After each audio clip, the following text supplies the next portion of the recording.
എല്ലാവർക്കും PSC tips and ട്രിക്സിലേക്ക് സ്വാഗതം. നമ്മൾ ഇന്ന് നോക്കാൻ പോകുന്നത് അസിസ്റ്റന്റ് സെയിൽസ്മാന്റെ സ്പെഷ്യൽ ടോപ്പിക്സ് ആണ്. അപ്പോൾ ഓൾറെഡി നമ്മൾ അസിസ്റ്റന്റ് സെയിൽസ്മാന്റെ സ്പെഷ്യൽ ടോപ്പിക്സ് മുഴുവനായിട്ടും ഒരൊറ്റ വീഡിയോയിലൂടെ 3 മണിക്കൂറുള്ള ഒരു വീഡിയോയിലൂടെ കംപ്ലീറ്റ് ചെയ്തിട്ടുണ്ട്. അപ്പോൾ ഇപ്പോൾ നമ്മൾ നോക്കിക്കൊണ്ടിരിക്കുന്നത് എക്സാമിന് ഏത് രീതിയിലാണ് ഈ സ്പെഷ്യൽ ടോപ്പിക്സിൽ നിന്നും ചോദ്യങ്ങൾ വരിക എന്നുള്ള രീതിയിൽ ഇമ്പോർട്ടൻ്റ് ആയിട്ട് പഠിക്കേണ്ട കാര്യങ്ങൾ മാത്രം ചോദ്യോത്തരം എന്നുള്ള രീതിയിലാണ് ഇപ്പോൾ പഠിച്ചു പോകുന്നത്. അപ്പോൾ ഓൾറെഡി നമ്മളൊരു ക്ലാസ് ചെയ്തിട്ടുണ്ട്. അപ്പോൾ ആ ക്ലാസ് കാണാത്തവരുണ്ടെങ്കിൽ കാണുക. അതിൻ്റെ കണ്ടിന്യൂവേഷൻ ആണ് ഇപ്പോൾ പറയാൻ പോകുന്നത്. ഓക്കെ, അപ്പോൾ എന്തായാലും നമുക്ക് വീഡിയോ സ്റ്റാർട്ട് ചെയ്യാം. അപ്പോൾ നമ്മൾ കഴിഞ്ഞ ക്ലാസ്സിൽ പറഞ്ഞു നിർത്തിയത് ഭക്ഷ്യ പൊതുവിതരണ വകുപ്പിനെ കുറിച്ചാണ്. അപ്പോൾ നമുക്ക് നോക്കാം. ഭക്ഷ്യ പൊതുവിതരണ വകുപ്പിൻ്റെ ഭരണനിർവഹണം നടക്കുന്ന 3 തലങ്ങൾ ഏതൊക്കെയാണ് എന്നുള്ളത് ഇമ്പോർട്ടൻ്റ് ആയിട്ടുള്ള ഒരു ഭാഗമാണ്, പഠിച്ചു വെക്കുക. ഭക്ഷ്യ പൊതുവിതരണ വകുപ്പിൻ്റെ ഭരണനിർവഹണം നടക്കുന്ന 3 തലങ്ങൾ ഏതൊക്കെയാണ്? സംസ്ഥാന തലത്തിൽ കമ്മീഷണറേറ്റ്, ജില്ലാതലം ജില്ലാ സപ്ലൈ ഓഫീസുകൾ, താലൂക്ക് തലത്തിൽ താലൂക്ക് സപ്ലൈ ഓഫീസുകൾ. ഓക്കെ, ഭക്ഷ്യ പൊതുവിതരണ വകുപ്പിൻ്റെ ഭരണനിർവഹണം നടക്കുന്ന 3 തലങ്ങളാണ്. ഇപ്പം തന്നെ പഠിച്ചു വെച്ചേക്കുക. സംസ്ഥാന തലം കമ്മീഷണറേറ്റ്, ജില്ലാതലം ജില്ലാ സപ്ലൈ ഓഫീസുകൾ, താലൂക്ക് തലത്തിൽ താലൂക്ക് സപ്ലൈ ഓഫീസുകളാണ്. ഓക്കെ, അപ്പോൾ നമ്മൾ സ്വന്തമായിട്ട് കൈകൊണ്ട് എഴുതി ഉണ്ടാക്കിയിട്ടുള്ള നോട്ട്സ് ആണ്. ഓക്കെ, അപ്പോൾ ഇമ്പോർട്ടൻ്റ് ആയിട്ടുള്ള കാര്യങ്ങൾ മാത്രമാണ് നമ്മൾ ഉൾപ്പെടുത്തിയിട്ടുള്ളത്. അപ്പോൾ എന്താണ്, ഒരു പോയിന്റ് പോലും വിട്ടു പോകാതെ പഠിക്കുക കേട്ടോ. അപ്പോൾ ഇതിൻ്റെ PDF നമ്മൾ ടെലഗ്രാമിൽ ഇട്ട് തരും. അപ്പോൾ അത് ഉപയോഗിച്ചിട്ട് നിങ്ങൾക്ക് പഠിക്കാവുന്നതാണ്. ഓക്കെ ആണല്ലോ. അപ്പോൾ നോക്കുക, അടുത്ത ചോദ്യം. കേന്ദ്ര സർക്കാരിൻ്റെ സാമൂഹ്യ ക്ഷേമ ദാരിദ്ര്യ നിർമ്മാർജ്ജന പ്രവർത്തനങ്ങളുടെ പ്രാഥമികമായ പരിപാടി എന്താണ്? പൊതുവിതരണ സംവിധാനം. ഓക്കെ, പൊതുവിതരണ സംവിധാനത്തെക്കുറിച്ചാണ് ഇനി പറയുന്നത്. കേന്ദ്ര സർക്കാരിൻ്റെ സാമൂഹ്യ ക്ഷേമ ദാരിദ്ര്യ നിർമ്മാർജ്ജന പ്രവർത്തനങ്ങളുടെ പ്രാഥമികമായ പരിപാടിയാണ് എന്ത്? പൊതുവിതരണ സംവിധാനം, PDS എന്ന് പറയുന്നത്. ഓക്കെ, ഇല്ലെങ്കിൽ ഇങ്ങനെ ചോദിക്കാം. കമ്പോള വില നിശ്ചയത്തിൻ്റെ കാര്യമായ ഇടപെടലിന് കാരണമാകുന്ന സർക്കാർ സംവിധാനമാണ് എന്ത്? പൊതുവിതരണ സംവിധാനം അല്ലെങ്കിൽ PDS എന്ന് പറയുന്നത്. ഓക്കെ, കമ്പോള വില നിശ്ചയത്തിൻ്റെ കാര്യമായ ഇടപെടലിന് കാരണമാകുന്ന സർക്കാർ സംവിധാനമാണ് പൊതുവിതരണ സംവിധാനം എന്ന് പറയുന്നത്. പൊതുവിതരണ സമ്പ്രദായത്തിൻ്റെ പ്രധാന ലക്ഷ്യങ്ങൾ ഇമ്പോർട്ടൻ്റ് ആണ്, പഠിച്ചു വെക്കുക. കാരണം എന്താണ്, നമുക്ക് പ്രസ്താവന രീതിയിലുള്ള ചോദ്യങ്ങളാണ് ഇനി അങ്ങോട്ട് പരീക്ഷകളിൽ വരാൻ പോകുന്നത്. അപ്പോൾ ലക്ഷ്യങ്ങളും അവയുടെ സവിശേഷതകളും ഫങ്ഷൻസും എല്ലാ കാര്യങ്ങളും നമ്മൾ അറിഞ്ഞിരിക്കണം. ഓക്കെ, അപ്പോൾ പൊതുവിതരണ സമ്പ്രദായത്തിൻ്റെ പ്രധാനപ്പെട്ട ലക്ഷ്യങ്ങൾ എന്തൊക്കെയാണ്? ഒന്ന്, വില സ്ഥിരത നിലനിർത്തുന്നു എന്നുള്ളതാണ്. ഓക്കെ, സ്ഥിരമായിട്ടുള്ള ഒരു വില, ഓക്കെ, വില സ്ഥിരത നിലനിർത്തുന്നു.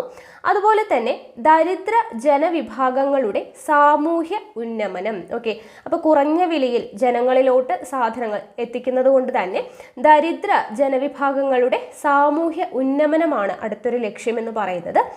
ഭക്ഷ്യവസ്തുക്കളുടെ ദൗർലഭ്യം പരിഹരിക്കുന്നതിനുള്ള റേഷനിങ് സംവിധാനം. ഓക്കെ, ഭക്ഷ്യവസ്തുക്കളുടെ ദൗർലഭ്യം പരിഹരിക്കുന്നതിന് വേണ്ടിയിട്ട് റേഷനിങ് സംവിധാനം ഉണ്ട് അല്ലേ? റേഷൻ കടകളിലൂടെ സാധാരണക്കാരിലോട്ട് എന്താണ് ഭക്ഷണ സാധനങ്ങൾ എത്തിക്കുക എന്നുള്ള ഒരു ലക്ഷ്യം കൂടെയുണ്ട്.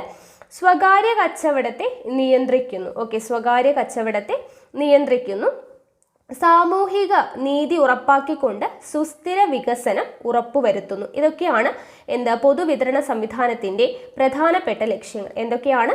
വില സ്ഥിരത നിലനിർത്തുന്നു, ദരിദ്ര ജനവിഭാഗങ്ങളുടെ സാമൂഹ്യ ഉന്നമനം, ഭക്ഷ്യവസ്തുക്കളുടെ ദൗർലഭ്യം പരിഹരിക്കുന്നതിനുള്ള റേഷനിങ് സംവിധാനം, സ്വകാര്യ കച്ചവടത്തെ നിയന്ത്രിക്കുന്നു, സാമൂഹിക നീതി ഉറപ്പാക്കിക്കൊണ്ട് സുസ്ഥിര വികസനം ഉറപ്പുവരുത്തുന്നു. ഓക്കെ, അപ്പോൾ ഇത്രയും പോയിന്റ്സ് നോട്ട് ചെയ്ത് വെക്കുക. അടുത്ത ചോദ്യം നോക്കുക. പൊതുവിതരണ സംവിധാനത്തിൽ യഥാർത്ഥ ഗുണഭോക്താവിനെ തിരിച്ചറിയാനുള്ള സംവിധാനം ഏത് എന്ന് ചോദിച്ചാൽ, പൊതുവിതരണ സംവിധാനത്തിൽ യഥാർത്ഥ ഗുണഭോക്താവിനെ തിരിച്ചറിയാൻ വേണ്ടി ഉപയോഗിക്കുന്ന സംവിധാനമാണ് ബയോമെട്രിക് സംവിധാനം കേട്ടോ. ബയോമെട്രിക് സംവിധാനം. അപ്പോൾ ഈ പോയിന്റ്സ് ഒന്നും നമ്മൾ അസിസ്റ്റന്റ് സെയിൽസ്മാൻ്റെ സ്പെഷ്യൽ ടോപ്പിക്സ് കംപ്ലീറ്റ് ആയിട്ട് നമ്മൾ ചെയ്തില്ല. അപ്പോൾ ആ വീഡിയോയിൽ ഉൾപ്പെടുത്താത്ത കുറേ അധികം പോയിന്റ്സ് നമ്മൾ ഇപ്പോൾ തരുന്ന നോട്ട്സിൽ ഉൾപ്പെടുത്തിയിട്ടുണ്ട്. അപ്പോൾ അതും കൂടെ ചേർത്തിട്ട് അതിൻ്റെ കൂടെ പഠിക്കുക. ഓക്കെ ആണല്ലോ. അപ്പോൾ നോക്കുക, പൊതുവിതരണ സംവിധാനത്തിൽ യഥാർത്ഥ ഗുണഭോക്താവിനെ തിരിച്ചറിയാനുള്ള സംവിധാനം ഏതാണ്? ബയോമെട്രിക് സംവിധാനമാണ്. കേരളത്തിലെ പൊതുവിതരണ സമ്പ്രദായത്തിൻ്റെ പ്രധാനപ്പെട്ട സവിശേഷതകൾ എന്തൊക്കെയാണെന്ന് ചോദിച്ചാൽ നമ്മളിപ്പോൾ ലക്ഷ്യങ്ങൾ എന്തൊക്കെയാണെന്ന് പഠിച്ചല്ലേ, വിലസ്ഥിരത നിലനിർത്തുന്നു എന്നൊക്കെ പറഞ്ഞ് പഠിച്ചു. അപ്പോൾ അതുപോലെ തന്നെ അതിൻ്റെ സവിശേഷതകൾ, ഓക്കെ, പൊതുവിതരണ സമ്പ്രദായത്തിൻ്റെ സവിശേഷതകൾ എന്തൊക്കെയാണ് എന്നുള്ളതാണ് പറയുന്നത്. നോട്ട് ചെയ്ത് വെക്കുക. സാർവത്രികത, ന്യായവില കേന്ദ്രങ്ങളുമായി ബന്ധപ്പെട്ട് കിടക്കുന്ന ശക്തമായ വിതരണ ശൃംഖല, ഗ്രാമീണ മേഖലകളിലെ സജീവത, പൊതുവിതരണ സമ്പ്രദായത്തിൻ്റെ വിജയകരമായ ഉപയോഗം. എന്തൊക്കെയാണ്? സാർവത്രികത, ന്യായവില കേന്ദ്രങ്ങളുമായി ബന്ധിപ്പിക്കപ്പെട്ട് കിടക്കുന്ന ശക്തമായ വിതരണ ശൃംഖല, ഗ്രാമീണ മേഖലകളിലെ സജീവത, പൊതുവിതരണ സമ്പ്രദായത്തിൻ്റെ വിജയകരമായിട്ടുള്ള ഉപയോഗം എന്നിവയാണ് സവിശേഷതകൾ എന്ന് പറയുന്നത്. ഓക്കെ, അടുത്തത് കേരളത്തിൽ സാർവത്രികവും നിയമവിധേയവുമായ റേഷനിങ് സംവിധാനം നിലവിൽ വന്ന വർഷം. ഇനി നമ്മൾ പറയുന്നത് റേഷനിങ് സംവിധാനത്തെക്കുറിച്ചാണ്. റേഷൻ കടയെക്കുറിച്ചും റേഷൻ കാർഡിനെ കുറിച്ചും കൂടുതലായിട്ടുള്ള കാര്യങ്ങളാണ്. ഓക്കെ, അപ്പോൾ നോക്കുക, കേരളത്തിൽ, അപ്പോൾ ഇവിടെ നമ്മൾ ഉൾപ്പെടുത്തിയിട്ടുള്ളത് നമ്മൾ ആ ക്ലാസ്സിൽ പറയാത്ത, ആദ്യം നമ്മൾ മുഴുവനായിട്ട് ടോപ്പിക്സ് ചെയ്തില്ല, അപ്പോൾ അതിൽ പറയാത്ത കുറച്ച് പോയിന്റ്സ് ആണ് ഇവിടെ നമ്മൾ ഉൾപ്പെടുത്തിയിട്ടുള്ളത്. ഓക്കെ, അപ്പോൾ കേരളത്തിൽ സാർവത്രികവും നിയമവിധേയവുമായ റേഷനിങ് സംവിധാനം നിലവിൽ വന്ന വർഷം എപ്പോഴാണ്? 1965 ജൂലൈ 1 കേരളത്തിൽ എന്ത് വരുന്നത്? റേഷനിങ് സംവിധാനം നിലവിൽ വരുന്നത്. ഓക്കെ, 1965 ജൂലൈ 1 കേരളത്തിൽ റേഷനിങ് സംവിധാനം നിലവിൽ വരുന്നത് എന്ന് പഠിച്ചു വെക്കുക കേട്ടോ. വർഷം ഇമ്പോർട്ടൻ്റ് ആണ്. കേരള റേഷനിങ് ഓർഡർ നിലവിൽ വന്ന വർഷം എപ്പോഴാണ്? 1966 ജൂലൈ 1 കേരള റേഷനിങ് ഓർഡർ നിലവിൽ വന്ന വർഷം 1966 ജൂലൈ 1 ഓക്കെ, ഇനി കേരളത്തിൽ ഏറ്റവും കൂടുതൽ റേഷൻ കാർഡുകളുള്ള ജില്ല ചോദിച്ചു കഴിഞ്ഞാൽ മലപ്പുറം ജില്ലയിലാണ് കേരളത്തിൽ തന്നെ ഏറ്റവും കൂടുതൽ റേഷൻ കാർഡുകൾ ഉള്ള ജില്ല. ഏറ്റവും കുറവ് എവിടെയാണ്? വയനാട് ജില്ലയിലാണ്. ഓക്കെ, കേരളത്തിൽ ഏറ്റവും കൂടുതൽ റേഷൻ കാർഡുകളുള്ള ജില്ല മലപ്പുറവും ഏറ്റവും കുറവ് റേഷൻ കാർഡുകളുള്ള ജില്ല വയനാടാണ്. ഇനി ഇത് തന്നെ തിരിച്ചു ചോദിക്കാം, കേരളത്തിൽ ഏറ്റവും കൂടുതൽ റേഷൻ കടകളുള്ള ജില്ല ഏതാണെന്ന് ചോദിച്ചാൽ അത് മാറി തിരുവനന്തപുരമാണ്. ഓക്കെ, കേരളത്തിൽ ഏറ്റവും കൂടുതൽ റേഷൻ കടകളുള്ള ജില്ല തിരുവനന്തപുരമാണ്. കുറവ് റേഷൻ കടകളുള്ള ജില്ല ഏതാണ്? അത് വയനാട് തന്നെയാണ്. ഓക്കെ, അപ്പോൾ ഏറ്റവും കൂടുതൽ റേഷൻ കാർഡുകളുള്ള ജില്ല മലപ്പുറം, ഏറ്റവും കൂടുതൽ റേഷൻ കടകളുള്ള ജില്ല തിരുവനന്തപുരം, ഏറ്റവും കുറവ് റേഷൻ കാർഡുള്ളതും ഏറ്റവും കുറവ് റേഷൻ കടകളുള്ള ജില്ല ഏത് തന്നെയാണ്? വയനാട് തന്നെയാണ്. ഓക്കെ, അത് ഓർത്തിരിക്കുക കേട്ടോ, മാറിപ്പോവാതെ പഠിച്ചു വയ്ക്കാം. റേഷനിങ് സംവിധാനത്തിൽ പ്രായപൂർത്തിയായ കുടുംബാംഗം എന്നാൽ എത്ര വയസ്സ് ഉള്ളവരായിരിക്കണം? ഓക്കെ, റേഷനിങ് സംവിധാനത്തിലാണ് പറയുന്നത്. റേഷനിങ് സംവിധാനത്തിൽ പ്രായപൂർത്തിയായ ഒരു കുടുംബാംഗം എന്ന് വെച്ചാൽ എത്രയാണ്? 12 വയസ്സ് പൂർത്തിയായ ഒരു കുട്ടി എന്താണ്? പ്രായപൂർത്തിയായ കുടുംബാംഗത്തിൽ പെടുന്നതാണ്. ഓക്കെ, 12 വയസ്സ് പൂർത്തിയായാൽ മതി. ഇനി കുട്ടി എന്ന് പരിഗണിക്കുന്നത് ആരെയൊക്കെയാണ്? 2 വയസ്സ് കഴിഞ്ഞതും 12 വയസ്സ് പൂർത്തിയാകാത്തതുമായ വ്യക്തി. ഓക്കെ, 2 മുതൽ 12 വയസ്സ് പൂർത്തിയാകുന്നത് വരെയുള്ള കുട്ടികളെയാണ് കുട്ടി എന്ന് ഉൾപ്പെടുത്തുന്നത്. ഇനി ശിശു എന്ന് പറയുന്നത് 2 വയസ്സിന് താഴെയുള്ള കുട്ടികളെയാണ്. ഓക്കെ, അപ്പോൾ റേഷനിങ് സംവിധാനത്തിൽ പ്രായപൂർത്തിയായ കുടുംബാംഗം എന്ന് പറയുന്നത് 12 വയസ്സ് പൂർത്തിയായവരാണ്. കുട്ടി എന്ന് പറയുന്നത് 2 വയസ്സ് കഴിഞ്ഞതും 12 വയസ്സ് പൂർത്തിയാകാത്തതുമായ വ്യക്തിയാണ്. ശിശു എന്നതിൽ ഉൾപ്പെടുന്നത് 2 വയസ്സിന് താഴെയുള്ള കുട്ടികളാണ്. ഓക്കെ, അടുത്തത് നോക്കാം. സംസ്ഥാനത്തെ റേഷൻ കാർഡുകൾ സ്മാർട്ട് കാർഡ് ആക്കി മാറ്റുന്നതിനായിട്ട് കൊണ്ടുവന്ന സംവിധാനങ്ങൾ എന്തൊക്കെയാണ്? സംസ്ഥാനത്തെ റേഷൻ കാർഡുകൾ എന്താക്കാനാണ്? സ്മാർട്ട് കാർഡ് ആക്കാൻ വേണ്ടിയിട്ട് കൊണ്ടുവന്നിട്ടുള്ള സംവിധാനങ്ങളാണ് റേഷൻ കാർഡിൽ QR കോഡും ബാർകോഡും. ഓക്കെ, QR കോഡും ബാർകോഡും. അപ്പോൾ സംസ്ഥാനത്തെ റേഷൻ കാർഡുകൾ സ്മാർട്ട് കാർഡ് ആക്കി മാറ്റുന്നതിന് കൊണ്ടുവന്ന സംവിധാനങ്ങൾ ഏതൊക്കെയാണ്? QR കോഡും ബാർകോഡുമാണ്. സിവിൽ സപ്ലൈസ് വകുപ്പിൻ്റെ പോർട്ടൽ വഴി താൽക്കാലികമായി റേഷൻ വേണ്ടെന്ന് വയ്ക്കുന്ന സ്കീമിൽ ചേർത്താൽ തിരികെ റേഷൻ ആവശ്യമുണ്ടെങ്കിൽ എത്ര കാലാവധി കഴിഞ്ഞാണ് തിരികെ ലഭിക്കുന്നത്? അതായത് സിവിൽ സപ്ലൈസ് വകുപ്പിൻ്റെ പോർട്ടൽ വഴി ഇപ്പം നമുക്ക് താൽക്കാലികമായിട്ട് റേഷൻ വേണ്ട എന്ന് നമ്മൾ വെച്ചു, അതിനുശേഷം നമുക്ക് ആവശ്യം വരുന്ന സമയത്ത് റേഷൻ നമുക്ക് തിരികെ ലഭിക്കണമെങ്കിൽ എത്ര കാലാവധി വേണമെന്ന് പറഞ്ഞാൽ 6 മാസമാണ്. ഓക്കെ, 6 മാസം കഴിഞ്ഞാണ് നമുക്ക് റേഷൻ ആവശ്യമുണ്ടെങ്കിൽ തിരികെ ലഭിക്കുക. ഓക്കെ, അപ്പോൾ സിവിൽ സപ്ലൈസ് വകുപ്പിൻ്റെ പോർട്ടൽ വഴി താൽക്കാലികമായിട്ട് റേഷൻ വേണ്ടെന്ന് വെച്ച് കഴിഞ്ഞാൽ തിരികെ നമുക്ക് റേഷൻ ആവശ്യമുണ്ടെങ്കിൽ നമുക്കത് കിട്ടുന്നത് എപ്പോഴാണ്? 6 മാസ കാലാവധി കഴിഞ്ഞതിന് ശേഷം മാത്രമാണ് എന്നുള്ളത് ഓർത്തിരിക്കുക. കേരളത്തിൽ റേഷൻ കാർഡിൽ അംഗമാകുന്നതിനുള്ള വ്യവസ്ഥകൾ. ഓക്കെ, റേഷൻ കാർഡിൽ ചുമ്മാ എല്ലാവരെയും പിടിച്ച് അംഗമാക്കില്ല, അതിന് ചില വ്യവസ്ഥകളുണ്ട്. എന്തൊക്കെയാണ്? ഒന്നാമത്തെ വ്യവസ്ഥ ഇന്ത്യൻ പൗരനായിരിക്കണം. ഓക്കെ, ഇന്ത്യൻ പൗരനായിരിക്കണം, കേരളത്തിലെ താമസക്കാരനായിരിക്കണം. ഓക്കെ, കേരളത്തിൽ താമസിക്കുന്ന ആളായിരിക്കണം, ഇന്ത്യൻ പൗരനായിരിക്കണം, കേന്ദ്ര സർക്കാരിൻ്റെ മാനുഷിക പരിഗണന പ്രകാരം അഭയാർത്ഥികളായി കണക്കാക്കപ്പെട്ടവർ ആയിരിക്കണം. ഓക്കെ, കേന്ദ്ര സർക്കാരിൻ്റെ മാനുഷിക പരിഗണന പ്രകാരം അഭയാർത്ഥികളായിട്ട് കണക്കാക്കപ്പെട്ടവരും ഉൾപ്പെടാം. ഓക്കെ, കേരളത്തിൽ റേഷൻ കാർഡിൽ അംഗമാകുന്നതിനുള്ള വ്യവസ്ഥകളാണ് പറയുന്നത്. ഇന്ത്യൻ പൗരനായിരിക്കണം, കേരളത്തിൽ താമസിക്കുന്ന ആളായിരിക്കണം, കേന്ദ്ര സർക്കാരിൻ്റെ മാനുഷിക പരിഗണന പ്രകാരം അഭയാർത്ഥികളായിട്ട് കണക്കാക്കപ്പെട്ടവരാകാം, സ്വന്തമായി വീടില്ലാത്തവർക്ക് തദ്ദേശ സ്വയംഭരണ സ്ഥാപനത്തിലെ സെക്രട്ടറിയുടെ സാക്ഷ്യപത്രം ഉള്ള പക്ഷം റേഷൻ കാർഡിന് അർഹതയുണ്ട്. ഓക്കെ, സ്വന്തമായിട്ട് വീടില്ലാത്തവർക്ക് തദ്ദേശ സ്വയംഭരണ സ്ഥാപനത്തിലെ സെക്രട്ടറിയുടെ സാക്ഷ്യപത്രം ഉള്ള പക്ഷം എന്താണ്? റേഷൻ കാർഡിന് അർഹതയുണ്ട്. അപ്പോൾ ഈ വ്യവസ്ഥകളൊക്കെ ഉണ്ടെങ്കിലാണ് ഒരാളുടെ പേര് എന്തിൽ ഉൾപ്പെടുള്ളൂ? റേഷൻ കാർഡിൽ ഉൾപ്പെടുത്തുകയുള്ളൂ. ഓക്കെ, അപ്പോൾ ഈ വ്യവസ്ഥകൾ ഓർത്ത് വയ്ക്കുക. അടുത്തത്, റേഷൻ കാർഡ് അനുവദിക്കുന്നത് ആരാണ്? താലൂക്ക് സപ്ലൈ ഓഫീസറാണ്. ഓക്കെ, നമ്മൾ റേഷൻ കാർഡിന് അപേക്ഷിച്ച് കഴിഞ്ഞാൽ അത് വെരിഫൈ ചെയ്ത് അതിന് അംഗീകാരം നൽകുന്നത്, റേഷൻ കാർഡ് നമുക്ക് അനുവദിച്ച് നൽകുന്നത് ആരാണ്?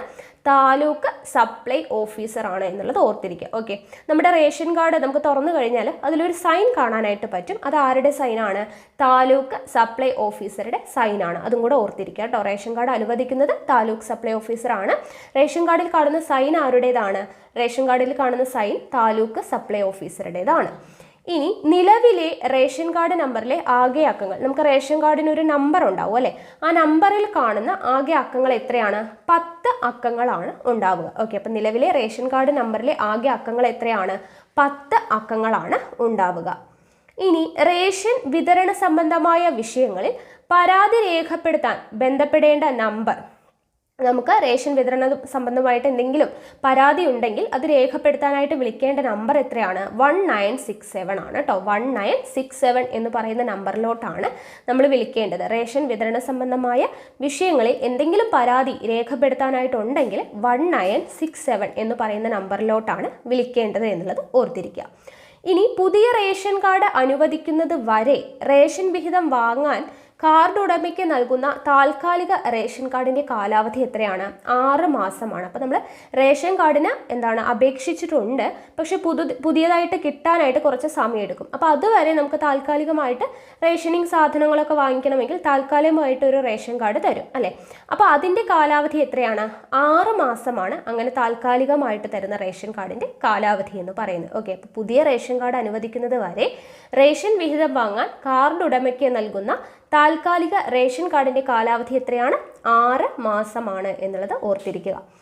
അടുത്തത് നോക്കാം. പുതിയതായി റേഷൻ കടയ്ക്ക് അനുവാദം ലഭിക്കണമെങ്കിൽ കുറഞ്ഞത് എത്ര കാർഡ് എങ്കിലും പുതിയ കടയിൽ ഉണ്ടാവണം. ഇപ്പോൾ ഒരു റേഷൻ കട സ്റ്റാർട്ട് ചെയ്യുവാണ്, അപ്പോൾ അവിടെ അനുമതി നൽകണമെങ്കിൽ, കട തുടങ്ങാനുള്ള അനുവാദം ലഭിക്കണമെങ്കിൽ ആ കടയ്ക്ക് വേണ്ടിയിട്ട് 400 റേഷൻ കാർഡെങ്കിലും ഉണ്ടെങ്കിൽ മാത്രമാണ് ആ കട നടത്താനായിട്ട് അനുവാദം ലഭിക്കത്തുള്ളൂ. ഓക്കെ, എത്ര കാർഡെങ്കിലും വേണം? 400 കാർഡെങ്കിലും വേണം. ഓക്കെ, ഇനി റേഷൻ വാങ്ങാൻ റേഷൻ കടകളിൽ എത്താൻ സാധിക്കാത്തവർക്ക് പകരക്കാരെ വെച്ച് റേഷൻ വാങ്ങാൻ വേണ്ടി സർക്കാർ ഒരുക്കിയ സംവിധാനമാണ് പ്രോക്സി സംവിധാനം. ഓക്കെ, ഇപ്പോൾ റേഷൻ വാങ്ങാനായിട്ട് റേഷൻ കടകളിൽ എത്താനായിട്ട് ബുദ്ധിമുട്ടുള്ളവർക്ക് മറ്റുള്ളവരെ പകരക്കാരെ വച്ചിട്ട് റേഷൻ വാങ്ങാൻ വേണ്ടിയിട്ട് സർക്കാർ ഒരുക്കിയിട്ടുള്ള സംവിധാനമാണ് എന്ത്? പ്രോക്സി എന്ന് പറയുന്നത്.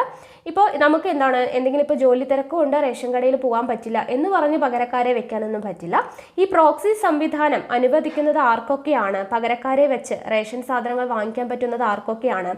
ഒന്ന്, ഭിന്നശേഷിയുള്ളവർക്ക് ചെയ്യാൻ പറ്റും. അതുപോലെ തന്നെ 65 വയസ്സിന് മുകളിൽ പ്രായമുള്ളവർക്ക് പറ്റും. അതുപോലെ ഗുരുതരമായ രോഗബാധയാൽ ശയ്യാവലംബരായിട്ടുള്ള കിടപ്പ് രോഗികൾക്കൊക്കെയാണ് പറ്റുന്നത്. ഓക്കെ, അപ്പോൾ പ്രോക്സി സംവിധാനം എന്ന് വെച്ചാൽ എത്രയേ ഉള്ളൂ. നമുക്ക് റേഷൻ കടകളിൽ പോയി സാധനം വാങ്ങിക്കാൻ പറ്റില്ല. അതിന് പകരം നമുക്ക് പകരക്കാരെ വെച്ചിട്ട് മറ്റൊരാളെ വിട്ട് സാധനം വാങ്ങിക്കാനുള്ള സംവിധാനമാണ് പ്രോക്സി സംവിധാനം എന്ന് പറയുന്നത്. ഈ പ്രോക്സി സംവിധാനം എല്ലാവർക്കും അനുവദിച്ച് നൽകില്ല. ആർക്കൊക്കെയാണ് നൽകുന്നത്? ഭിന്നശേഷിയുള്ളവർക്ക്, 65 വയസ്സിന് മുകളിൽ പ്രായമുള്ളവർക്ക്, ഗുരുതരമായ രോഗബാധയാൽ ശയ്യാവലംബരായിട്ടുള്ളവർ, അതായത് കിടപ്പിലായ രോഗികൾക്ക്, ഇവർക്കൊക്കെയാണ് നൽകത്തുള്ളൂ. ഓക്കെ, ഇനി പൊതുവിതരണ ശൃംഖലയിലൂടെ ദാരിദ്ര്യരേഖയ്ക്ക് താഴെയുള്ള കുടുംബങ്ങൾക്ക് കുറഞ്ഞ നിരക്കിൽ ധാന്യങ്ങൾ നൽകുന്ന കേന്ദ്ര പദ്ധതിയാണ് എന്ത്? അന്ത്യോദയ അന്ന യോജന. ഓക്കെ, അപ്പോൾ റേഷൻ കാർഡിനെ കുറിച്ച് കുറച്ച് കാര്യങ്ങളൊക്കെ പറഞ്ഞു. നമ്മളിനി എന്തെങ്കിലുമൊക്കെ വിട്ടുപോയിട്ടുള്ള പോയിന്റ്സ് ഉണ്ടെങ്കിൽ ഉടനെ തന്നെ അടുത്ത ക്ലാസ്സുകളിൽ അപ്ലോഡ് ചെയ്യുന്നതായിരിക്കും കേട്ടോ. നോക്കുക, പൊതുവിതരണ ശൃംഖലയിലൂടെ ദാരിദ്ര്യരേഖയ്ക്ക് താഴെയുള്ള കുടുംബങ്ങൾക്ക് കുറഞ്ഞ നിരക്കിൽ ധാന്യങ്ങൾ നൽകുന്ന കേന്ദ്ര സർക്കാർ പദ്ധതിയാണ് അന്ത്യോദയ അന്ന യോജന, AAY എന്ന് പറയുന്നത്. ഓക്കെ, ഇനി ഈ AAY പദ്ധതി പ്രകാരം നൽകുന്ന ധാന്യങ്ങൾ, ഇപ്പോൾ നമ്മളിത് സ്പെഷ്യൽ ടോപ്പിക്സ് കംപ്ലീറ്റ് ആയിട്ടൊരു വീഡിയോ ചെയ്ത കൂട്ടത്തിൽ ഞാൻ അറിയാതെ 3 കിലോ എന്നാണ് പറഞ്ഞതാണ് എൻ്റെ ഒരു ഓർമ്മ. അപ്പോൾ കുറേ പേരായിട്ട് അത് കമൻറ്റ് ചെയ്തു. അപ്പോൾ അത് തിരുത്തുക. ഞാൻ താഴെ പിൻ ചെയ്തിട്ടുണ്ടായിരുന്നു, കണ്ടെന്ന് വിചാരിക്കുന്നു കേട്ടോ.